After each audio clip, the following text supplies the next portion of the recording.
砍成大块的老母鸡下锅焯烫一下，加入2片姜，焯烫好了就给它捞出来清洗干净。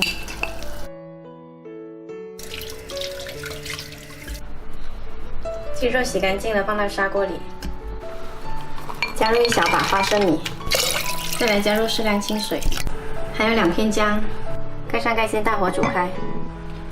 莲藕我们先给它刨去皮，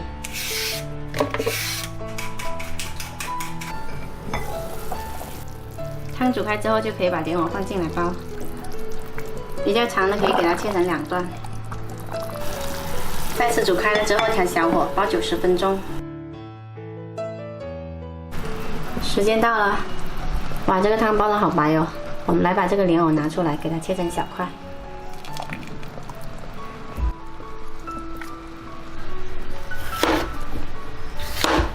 今天买的莲藕很粉，你看这个丝好多。在大回锅里大火煮开就可以了。来加点盐调一下味就可以喝了。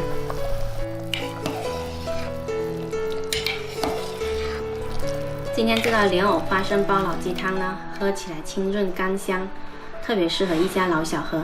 喜欢的话可以试一下。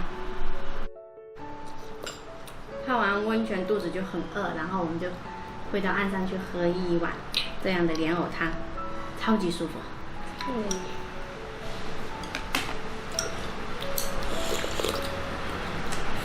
香哦。妈妈，弟弟呢？弟弟今天生病了，在睡觉。哦。发高烧了。